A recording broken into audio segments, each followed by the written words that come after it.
Hi, I'm Brooke Gleichowski, and I'm so excited to welcome you to Beam Boldly.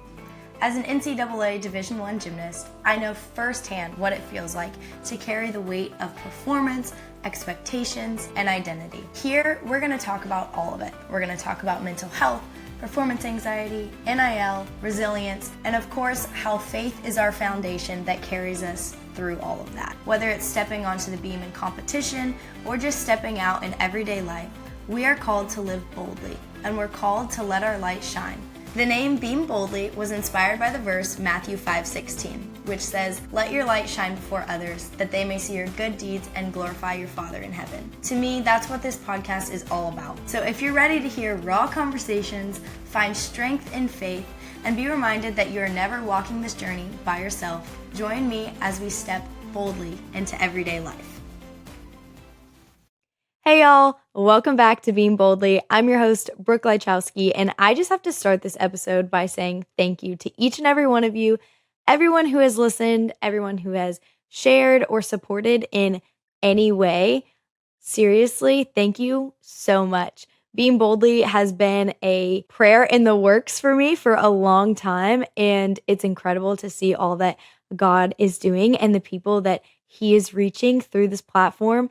And I just want to say thank you to you guys for supporting and for being on this journey with me. So all of that being said, today we're going to do a solo episode. And I'm excited about this because a lot of times you guys get to hear from other Christian student athletes. But today you're going to get to hear a little bit more from me and about my story. And we're going to actually be talking about a story in the Bible that I have a really personal and incredible kind of connection with. So it's going to give y'all a chance to know me and my story a little bit better. So to kind of set the stage, set this scene, last season was my first season of college gymnastics. And my favorite event is balance beam. So I went in to my first college meet, super excited to be competing beam, honestly, really confident. Of course, a little nervous, like college debut is a big deal, but it was a very much like, oh my gosh, I made it moment. And I go and I do my routine and I fall. I literally had not fallen on a single inner squad, a single like show routine all preseason. So from, what is that, August until December, I had not fallen on a single inner squad. I really did not even think that falling was like in the cards, and I fell. And I was immediately like kind of in shock of like, wait, my feet are on the floor, not on the beam. How did that just happen? What in the world? And I was super frustrated, of course, but also it was my first meet. I knew the nerves may have just kind of gotten the best of me, tried to brush it off, but in the back of my head, I was really upset because I felt like that didn't display all that I had been working for over preseason, right? And so then we go into our second meet. Once again, I get another chance to be in beam lineup, which is, a big deal after falling because a lot of times the lineup will change when things like that happen. Doesn't mean that I would never do beam again, but a lot of times they just change. So I go in, I'm like, okay, that happened before, but it won't happen again. And immediately as I mount the beam, all I can think about is the week before where I'd fallen. And I was like, oh no, like just so nervous. And guess what? I fell again the exact same way, the exact same skill.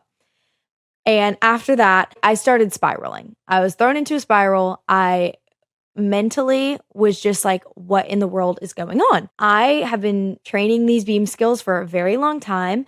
I'm honestly pretty confident in them. So what in the world is happening? I feel like I'm not in control of my gymnastics anymore. And I don't know what to do. Like all of a sudden, I can't do it. And I mentally went downhill.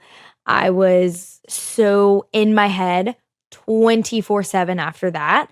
But I knew that the only thing I could do was go into the gym every single day, try and act like it didn't happen, and just move forward, right? Just move forward, be in the moment. Because the reason I fell the second time was because I was only thinking about the time I fell before that, right? So I'm trying to work on kind of forgetting this, just throwing it away, throwing it in the past and moving forward so that I could display what I had actually been training and working for. However, another layer of this is after falling the second time, I was like, I definitely lost all opportunity to be in lineup, right? Like, I'm not going to get another chance. For those of you that don't know, in gymnastics, only 6 girls on the team go for each event. So we have about 20 girls on the team, and the top 6 on each event go. So you have to be top 6 on balance beam to be in the lineup. And I was like, okay, I know I'm training, I guess, like I'm top 6, but then I'm not able to compete. So there's no way they're going to give me another chance. They're just going to, bring in one of the other 15 girls that hasn't gotten a chance to be in lineup. And of course, that was super upsetting because I was like, I just got to college. College was like my version of the Olympics, right? Like, this was like my I made it moment. And this had been my goal forever. So I was super frustrated, super in my head, but I knew that the only thing I could do was get in my word to learn the truth and learn what God said about times like these and keep moving forward, doing what I could do every single day to calm down, to do my gymnastics the way I know how to do my gymnastics. So our next meet after that, our third meet was against Florida. And for those of you that don't know, I'm from Gainesville, Florida. So I actually grew up a Gator, but go Dogs. And I grew up going to Gator meets. I grew up in the O-Dome for more than just gymnastics meets, for basketball games and all sorts of things. So I knew that our third meet, we were going to be in my hometown, which is going to be just so full circle, so surreal. And all I wanted to do was get to compete in that arena with all my family and friends from high school and club and just everyone that supported me from home getting to be there. But again, I was like, there's no way I'm going to get the chance. I just wasted my opportunity and I'm never going to get it again. But God always has a plan. And this following week, we actually had a couple girls get sick. Really unfortunate, but it happens in gymnastics season. The weather's cold, all that stuff. So my coach, she came up to me and she reminded me that she believed in me and that she trusted me and that I was going to get to be in lineup again for a third time, even after falling my first 2 times. So I am like, oh my gosh, I better make this count. And it's in front of all my friends and family. So I'm like, okay, there's pressure, but there's a lot of excitement because, like, yes, I get to do this, but oh my gosh, I can't do the same thing 3 times in a row, right? So I am just, again, just getting in my head. It feels like a constant battle in my head of, the positive little girl on my shoulder that's like, you got this, Brooke. This is going to be awesome. You get to be in your hometown. How fun. And then there's that really mean girl that's like, you're going to fall again. How are you going to do this? You don't know how to compete. You might as well just tell them to give up your spot. You don't deserve this. You shouldn't be confident. And it is just a constant battle between these 2 little girls on my shoulder. And I remember the night before the meet, I read my Bible like I normally do, and I just went to bed super peacefully. I was like, I'm going to get a good night's rest and set myself up for success in the morning, right? So I go to sleep. I have a dream that I have never experienced before, but it was actually so incredible, and like God is just so cool, and it just like makes me giddy thinking about how cool this is. So that night I go to sleep and I have a dream of the David and Goliath story. And I'm going to read that story for you guys in case you've never read it before. Okay. So just to very simply set the scene for this story, we have David who is fighting for the Israelites, and David is not a warrior. He did not grow up fighting. He was actually a shepherd, which means that he took care of the sheep and he protected them and he guided them and all of those things. And then David is against Goliath, who is a giant, like a literal giant. So Goliath is representing the Philistines and David is representing the Israelites. And now a lot of people did not want David to go forward because they were like, this dude, first of all, he's a young boy. He's very small. It's not like he's at least, 7 foot. And he's going against an actual giant who is huge and who has been fighting and been trained to be a warrior since he was young. So even Saul, who was the king of the Israelites, told David, "You are not able to go out against this Philistine and fight him. You are only a young man, and he has been a warrior since his youth." So even the king is like, "Dude, David, I do not think you should go out there." And this is David's response to Saul. He says, "Your servant has been keeping his father's sheep. When a lion or a bear came and carried off a sheep from the flock, I went after it, struck it, and rescued the sheep from its mouth." And then skipping down a couple verses, David says, "The Lord who rescued me from the paw of the lion and the paw of the bear will rescue me from the hand of this Philistine." And to that, Saul's response to David was, "Go, and the Lord will be with you." So David basically convinces Saul, like, "Hey, I have been training for this, not like a regular warrior, but I have had to defend myself and all my sheep from lions and bears. And how could I do that without the help of the Lord? So if the Lord is going to help me there, he's going to help me here," is essentially what David is saying. And then I want to read you the scripture of when David actually meets Goliath and what he says to him. So David says, "You come against me with sword and spear and javelin, but I come against you in the name of the Lord Almighty, the God of the armies of Israel, whom you have defied. This day the Lord will deliver you into my hands, and I will strike you down."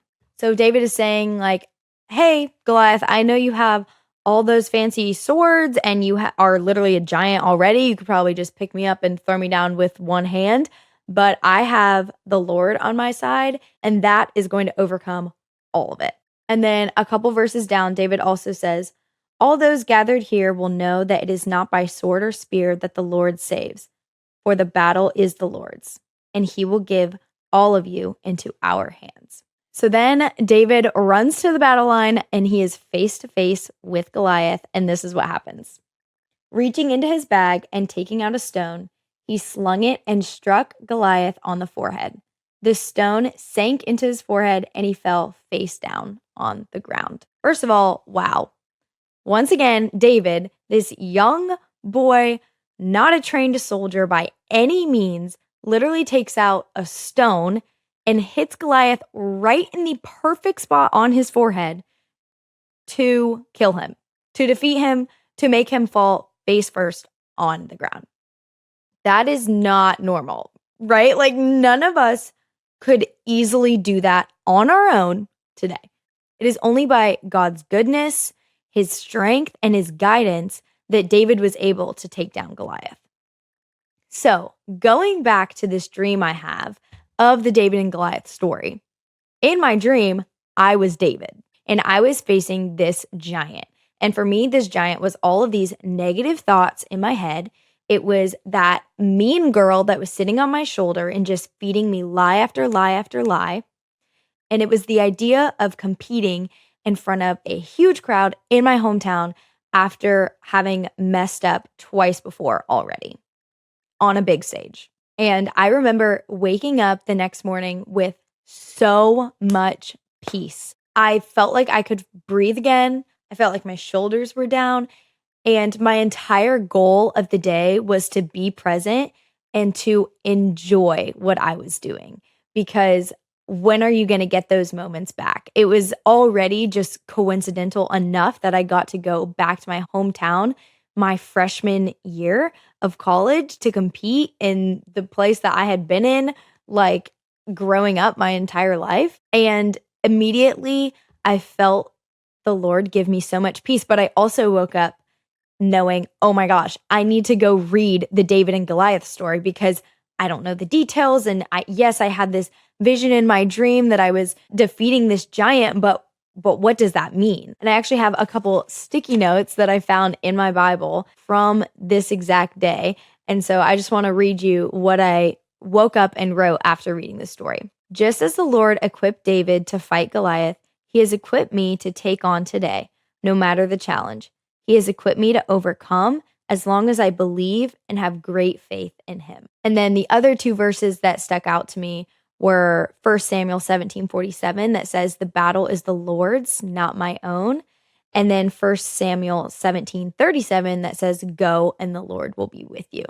And in that moment, I just knew that all I had to do was go, be present, enjoy where I was, and invite God into it because he was already there and he had already fought the battle. He already overcame the battle. There's nothing left for me to fight.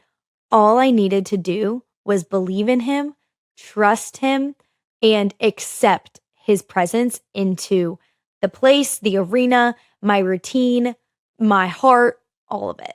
And so back to being at the meet finally. If you guys don't know, when you're an away team, you actually end on beam. So I knew it was going to be the last event of the night, and I was put in the 6th spot. So I was going to be the last person on beam going. So I was the last routine for Georgia. And I got up there again, nervous, but with so much peace. And I remember specifically hearing my teammates louder than my own voice. And that was a really special moment for me, knowing that, okay, my voice in my head can silence a little bit because I know that the Lord is giving my teammates voice right now, and he is giving them words of confidence and positivity to feed into me right now. And I remember hearing them so clearly say things like, "You got this, be confident." And, sometimes you get on the beam and you don't hear anything. Everything just goes silent and you're just like locked in on that 4-inch piece of wood, right? But this time specifically, I could really hear my teammates and I leaned into that and I listened. And I ended up doing the best routine I did all season. I got my career high of a 995. I stuck my dismount and everything. It was one of the most special moments that I will remember forever.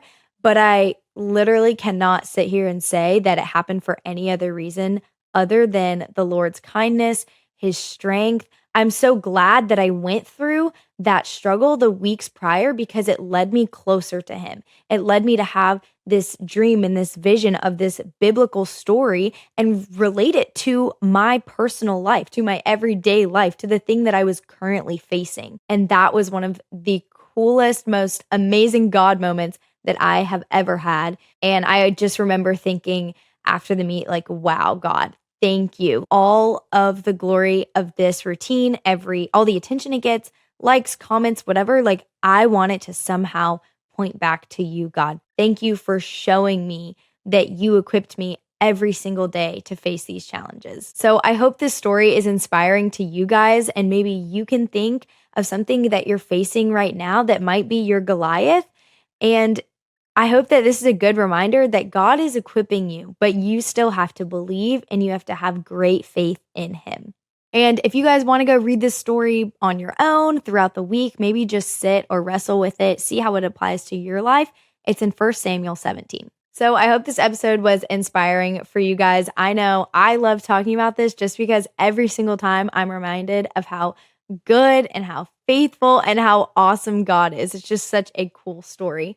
But I would love for you guys to join the community group at connect.beingboldly.com so that I can hear what challenges you're facing, maybe talk to you guys about what the Goliath is in your life, so that I can be praying for you guys and so that you guys can take down whatever your Goliath is.